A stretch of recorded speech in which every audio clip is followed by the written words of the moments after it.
Extension. I'm an assistant professor at Auburn University, where I also have a joint appointment as the State Extension Specialist in Family Financial Resource Management. I'll tell you a little bit more about what we do at Extension in a bit, but I'd love to hear more about you all and where you're coming from across the state and maybe even outside of the state of Alabama. So if you could in the chat, just let me know who you are, what role you play, organization that you are a part of. So today I'm going to share something with you that we've been doing here at Alabama Cooperative Extension. We've been supporting FAFSA through an initiative that we piloted last year. And I'm really pleased at the results that we've seen and what we plan to do going forward. And we are inspired by the fact that it's proving to be a model for other extension systems across the nation. In fact, 2 other extension systems and 2 other states have already started piloting our design. And we are presenting this nationally at the Extension Conference for the National Extension Association later this fall, where we'll start a multi-state team across 7 different states. So I'm really excited about that. And I'm excited about how we can continue to support educators here in Alabama. So today I'm going to walk you through our approach to this work, FAFSA in Alabama, where we are today, which I'm sure many of you know about in great detail. So I won't belabor that point, but I will talk a bit about who we are, Alabama Cooperative Extension System, and specifically the Human Sciences Extension team, of which I support. And then I'll tell you a lot more about Alabama FAST, the resource that we are presenting here today, and the resource that we've been providing to educators across the state this past year. I'm going to share some of those outcomes from that program with you, the pilot year last year. And then I'm also going to share some opportunities in hopes that some of you will join us in our cohort for this coming fall. So where are we right now as far as high school education and graduation? Many of you probably already know, but in 2020, graduation rate was 90%. However, many of those students were found to not go anywhere for their post-education, meaning they did not enroll in a 4-year program, they did not enroll in a 2-year program, and they weren't quite sure what their plans were post-graduation. That was about 46% of students, of high school graduates, who fell into that bucket. Meaning only about 54% of students went on after high school to achieve some type of post-secondary education. Here in the state of Alabama, that rate has been fairly consistent, only about 55% of students going on to pursue some type of post-secondary education, whether that be a licensure, certificate, 2-year degree, or 4-year degree. So pretty steadily, we haven't had almost 45% of our students making a plan or having a decision about what they'll do once they finish college or high school, excuse me.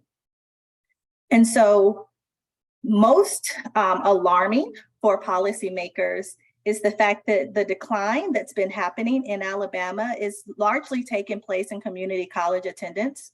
A lot of students who would have gone on to some type of 2-year program are no longer doing that. And so as a state and as a nation, really, there's a lot of attention and support being put into helping students make that connection back to some other opportunities in the community college system. Specifically in the state of Alabama, there has been some conversation in the news about what people call a concern or a crisis of our rural students not attending college. And nationally, there has been a decline over the past decade of males not going to college, and whether that be a 4-year or a 2-year program, But there was recently last year in the Washington Post, in the New Yorker, an article about Alabama, Georgia, and Tennessee, and the rate of which our rural white males were not attending some type of post-secondary education. And we know that it's important for students to make some decisions about their post-secondary education, because that's the point at which we connect students to skilled labor jobs, to have careers, to enter the workforce, and the choices that they make at this venture in their life is going to impact them for their entire lifetime, because it's going to impact their ability to make income, to get raises, to save for retirements, financially, in so many different ways, even socially, per the research. So to help address some of that concern of students, high school students not going on to post-secondary education, many of you are familiar with the Success Plan, Plus Plan or initiative here in the state, where the goal is to get 500,000 people workforce ready here in our state. And whether that be through certificates, credentials, degrees, anything that's beyond this high school education that helps connect them back to that workforce and to those opportunities for their future. And quite honestly, for the viability and the economic strength of our state. And so in support of all of those things, the governor and the Board of Education, as many of you know, have created the FAFSA graduation policy for high school seniors. They've created the free college application week, and they've declared October FAFSA completion month. And so I just wanted to put a pin in that, because I'm not sure, as I talk to some people, if they are aware of how all of those things connect back to this plan to continue to have Alabama thrive. Recently, Ron Lanner of the Alabama Commission on Higher Education shared in an email with a group of leaders that the goal for this year is to get schools to 60%. And I'm sure this is not new for you educators and you counselors. And so we created a program here at Alabama Cooperative Extension that we've seen through the results of this program in our pilot year last year, that it's helping schools do just that. We're supporting the efforts that have already existed from the community colleges, from Alabama Possible, from the Board of Education. And so we see our program as a complement to help students get awareness early, and to help put more resources in the hands of educators, i.e. Career coaches and counselors, so that we can help them to support their students. So who we are, Alabama Cooperative Extension, we exist to support the citizens of the state. We are the primary outreach and engagement arm of both Alabama A&M and Auburn University. My position is housed here on Auburn University. And we support families and individuals and communities through so many different types of programs, not just on the human sciences side, which is developing the person, the family unit, whether it be through their health and nutrition or their wealth. And we also focus on transforming lives through science-based information, so that we can help communities grow and help us all have a better Alabama. Alabama Cooperative Extension, and you'll hear me refer to us as ACEs from this point on. We have county offices in every single county across Alabama, so that's all 67 counties. And our team specifically, the Human Sciences team, we have a dedicated group of agents or regional agents who provide programming specifically on health and wealth to communities. And so the amazing group that delivers this Alabama FAST program that I'm sharing with you today, they reside on this Human Sciences team. And through our group, we provide our program, Alabama FAST. FAST is an acronym. It stands for FAFSA Application Survival Toolkit. And it's essentially what the acronym says. We provide resources to educators and to families and students to help them survive the FAFSA process. For career coaches and career counselors, we give them materials that help support their state FAFSA participation requirements.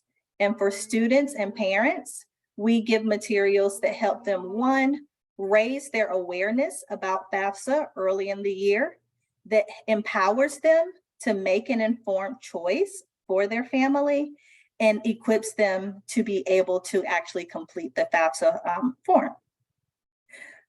We do that in several ways, and I'll talk about them in some detail, but a highlight of our program is our 1-hour workshop entitled FAFSA Ready, Set, Go.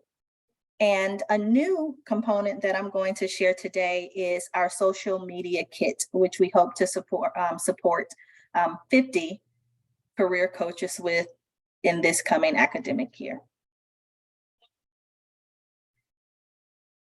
So as I said, our Alabama FAST program, FAFSA Application Survival Toolkit, delivers solutions to families and educators. Our goal is simple. We want to do three things. We want to raise awareness about FAFSA, increase people's knowledge about FAFSA, and empower them to make informed choices. We do that through 3 solutions. One, our printed resources, and I'll show some of those to you in a second. 2, through our informative workshops that we provide free of charge in high schools and at local organizations. And 3, through the printed resources that we provide for educators, and I'll share that with you as well. This is a photo of a workshop that was done last year at actually Auburn High School here in Auburn, Alabama.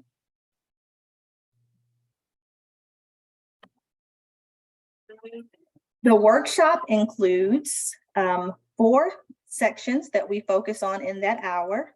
First, we focus on increasing knowledge about FAFSA and the opt-out alternative.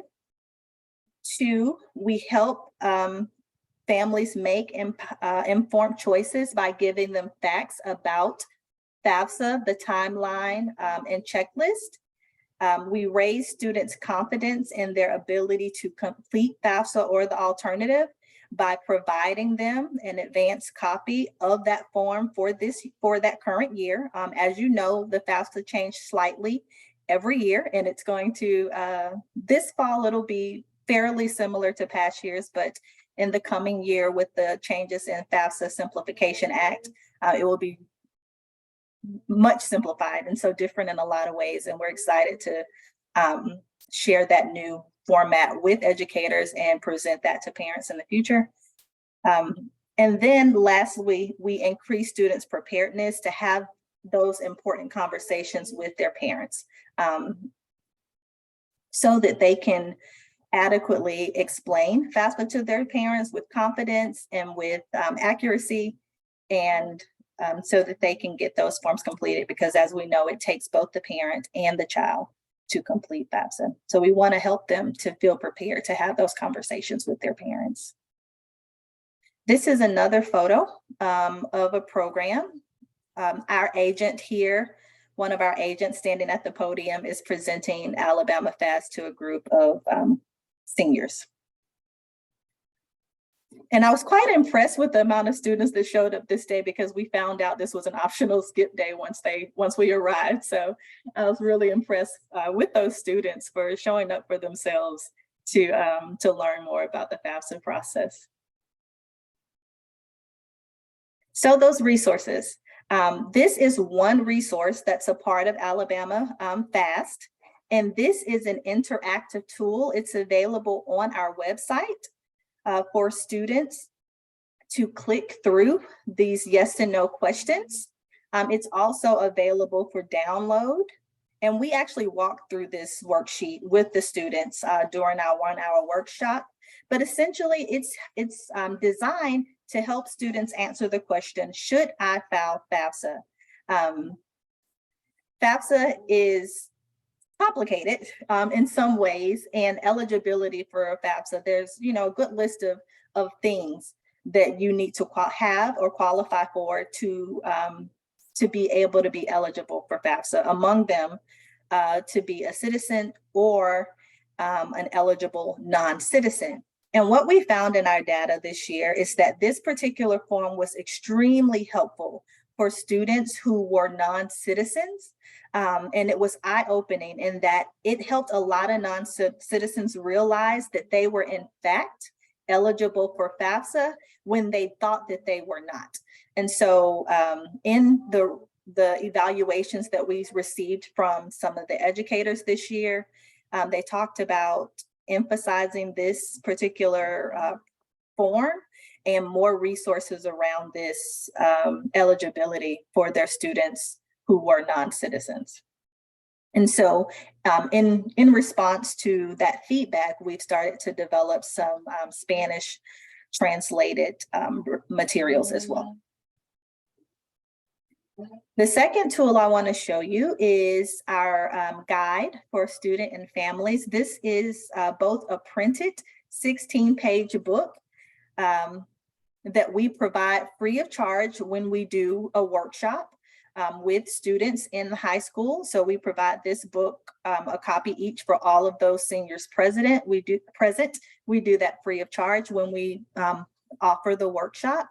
But the things inside this book that we cover are FAFSA and the opt-out process. We talk about considerations for opting out because there's a lot of concerns. The research shows that there's a lot of concerns or even misconceptions about FAFSA. So the first thing that we have to do is address people's concerns, help them feel more comfortable with the process, and also dispel those myths. There's about 5 really common myths about FAFSA, and there's about a decade of research on these myths. And so we address those myths because without addressing people's concerns and their lack of correct information, it's very difficult to jump the hurdle of getting them to consider completing FAFSA. We end that section with that should I file FAFSA decision tool, i.e. am I eligible, before moving on to what it takes to prepare to file FAFSA. If you prepare in advance, of course, it can take you much less time when you actually sit down to complete FAFSA. So in that section, we talk about all the things that students and families can do to help them get prepared in advance, including providing them a checklist that they can use to gather all of their documents. And then lastly, we cover in this book a section on completing FAFSA, which is a step-by-step guide to completing FAFSA, what happens after you complete it, and avoiding scams, including, which is not a scam, so I want to say that, including engaging with commercial financial aid services. These organizations are not scams. However, there are a list of questions if a parent or family are going to use one of these services. And they are a service that will, for a price or for a fee, they will help you find scholarships, apply to FAFSA. There's a myriad of things that a commercial financial aid service might do for a family. But in this book, we provide a list of questions and considerations to ask if you are looking at, if a parent is looking at engaging with the CFAS. So that they can protect themselves and know their rights and know the responsibility of that firm, what they should be holding them to. And then lastly, we end with resources and for students and families to get assistance. Here in this section, we feature the helpline from Alabama Possible. It's a great resource. We also feature community colleges because we know that they also help students and families actually complete FAFSA, and we want to provide that handoff, that touch point. So, so that when families actually sit down to complete FAFSA, they have a resource at their finger point that can help them get that done if they run into any issues or concerns. The other tool that we provide, and this we provide directly to educators, is posters and bookmarks. On our website, there are 5 posters, and to the left here are 2 of the posters that are listed there. And we provide those, we provide them free of charge for the educators that have our workshop that we do for free in the schools. We give those educators these materials free of charge. And any educator can download these posters and these bookmarks off of our website and use them in your schools, with your students, with your families, at your career fairs or parent night events. We welcome you to download these posters and these bookmarks and share them there. The bookmarks, and to the right are examples of 2 of them. There are also 5 bookmarks, and all of the bookmarks feature a fact about FAFSA that addresses a common myth. We call these common myths FAFSA myth busters. And so, as I mentioned before, research shows there's about 5 things that a lot of people believe about FAFSA that are not true. And so we want to provide that factual information to help dispel those myths. And so we created this Mythbuster series.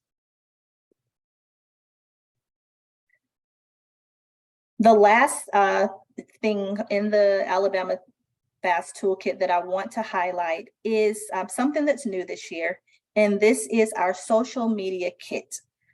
This year, we want to partner with 50 career coaches or counselors and provide them a social media kit, essentially a box that we will mail out to them that has promotional materials and USB of our social media guide. And what you see on the screen is an example of one of the scripts that's in the social media guide. Essentially, this guide is designed for coaches and career counselors to have some messaging that they can simply copy and paste and put into their newsletters. They can put into their blogs. They can send it out in email blast or listservs. And in this guide, there are about 6 different scripts. Some of them are designed to use throughout the year.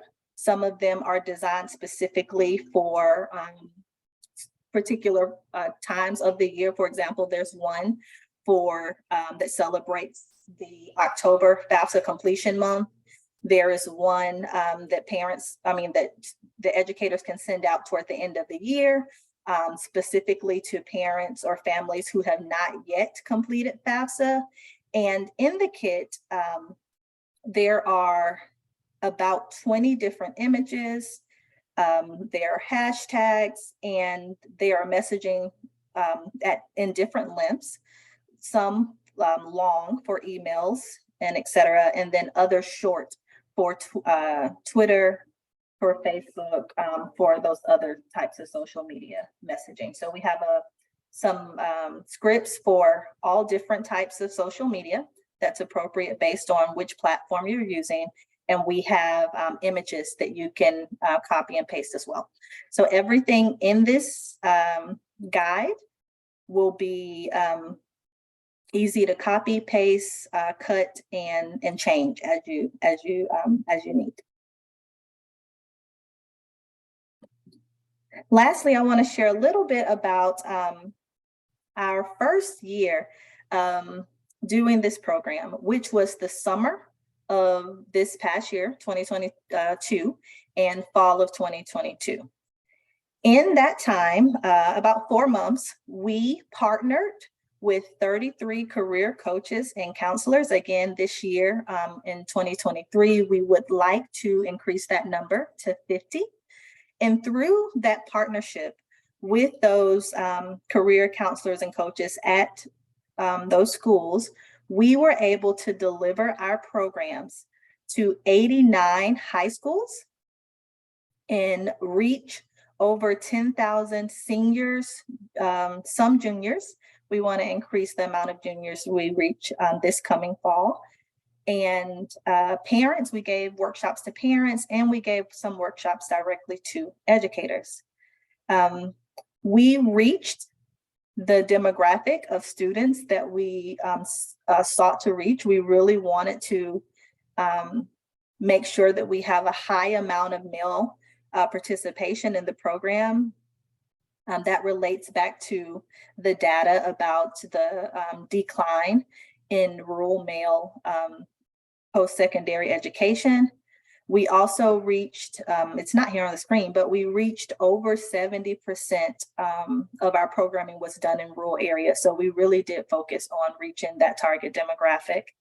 And then we also reached a number of Hispanic students. And as I mentioned a moment ago, we are in the process of creating more Spanish translated materials.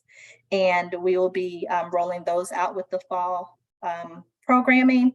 We also have a translation service that we're excited to be engaging with this fall as well to offer that, so that we can do more targeted programming with that community. And we will be offering that translation to some of the schools that we partner with this fall, hopefully 50 of them. Through our workshop, we're able to gather data on the students, and we're thankful for the educators that provide data as well. So one other perk, besides all of the free materials that educators get by partnering with us, is they will be able to get information about their students' changes in their FAFSA decision-making and their FAFSA intention.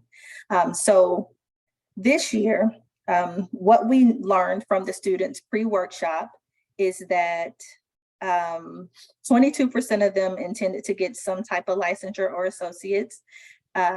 56 or almost 57 intended to get a bachelor's degree, and still 20% did not know. So that gave us some idea about where we want to take our programming in the future, so more to come on that. But we also learned that at the beginning of the workshop, only about 65% of them plan to complete FAFSA. So that left over 30%, close to 40%, 35, who either did not plan to or did not know whether they were or not, had not made a decision to complete FAFSA. And we also learned that their knowledge about FAFSA was pretty low.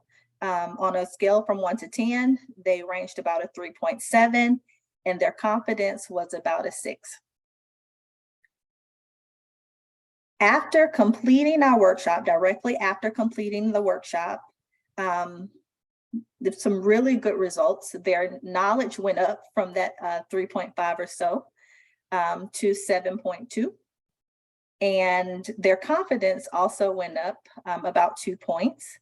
But more importantly, they felt really empowered to make a decision about FAFSA, and they also felt as equally empowered to talk to their parents.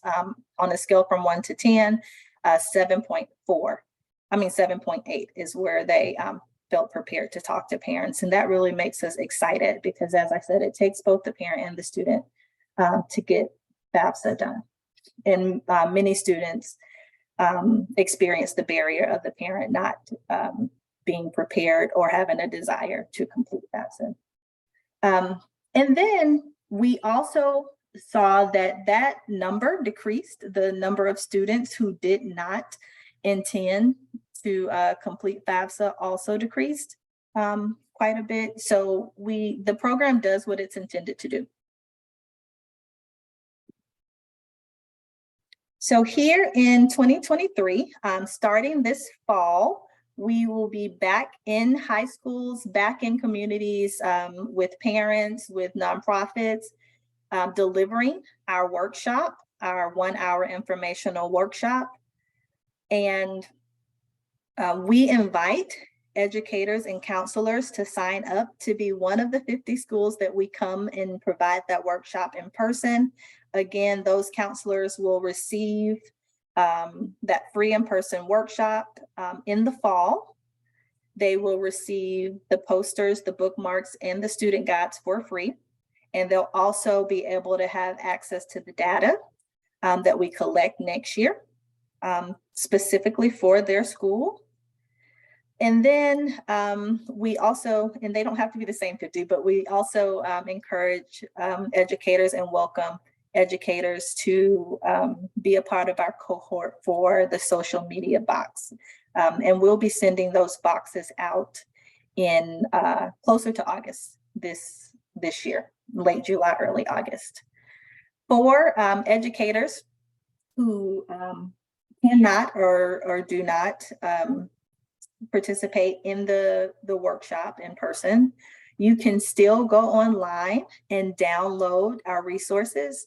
We encourage you to do so. It's at aces.edu/FAFSA.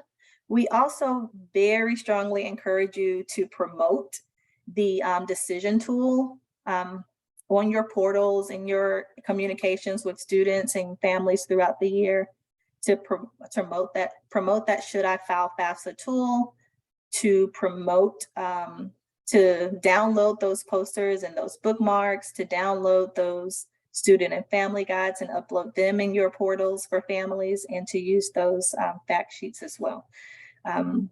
In Cooperative Extension, we provide materials so that we can support people across the state. And so these materials here are free of charge. We just ask that you don't alter our logo off of the materials. And that is it. If you are interested in being a part of our fall cohort, please feel free to reach out to me. My contact information is on the screen, and the website for our downloadable materials are on there as well.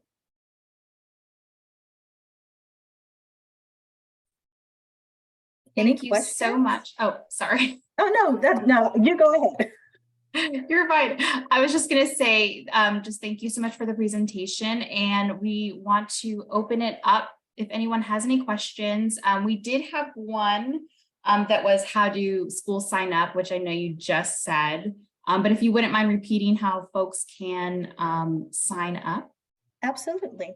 You can email me directly at johnsonpl@auburn.edu. And I'll reply and get you set up. We have a team of dedicated agents, as I mentioned earlier. I think I have at least 2 of them on the line here on our call today. So we have a team of dedicated regional extension agents who provide this in their county. Hi, Dr. Jones, Dr. Teresa Jones, she's one of them. She's on right now.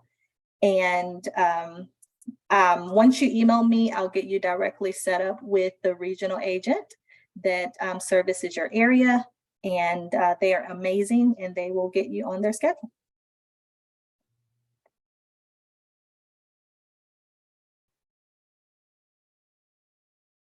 We just had one question pop up, and it says, how will the delayed opening of the FAFSA next year affect your program?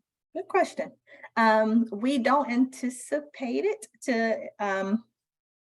to affect the program very much. There are some things that change in our presentation, but luckily those changes are limited to just 2 slides.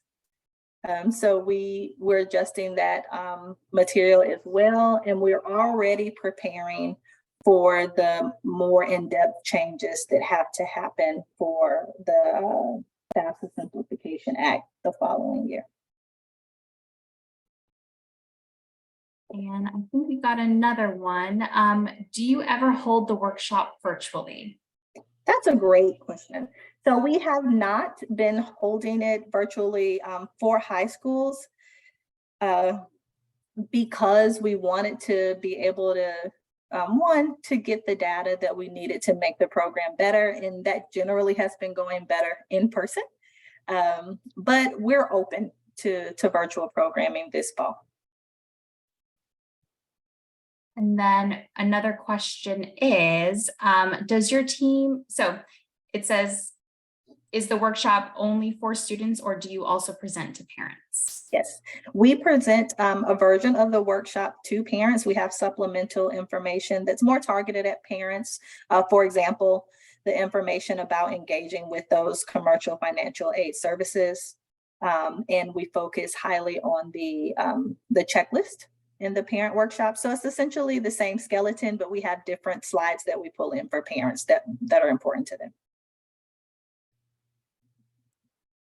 Now I have a question. When you do the workshops, and I know you mentioned that you are going to be working to translate a lot of your materials into Spanish, do you have access to interpretation for workshops if needed? Mm-hmm. Yes. So our organization, ACES, we recently entered into a partnership with a translation service. And so as long as we have that accommodation request in advance, we can provide that service. Wonderful. So happy to hear that. And I think we have time for one more question. If anyone has a question you want to ask.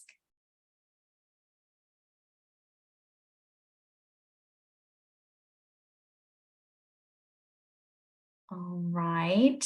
So with that, we're going to go ahead and close out this session.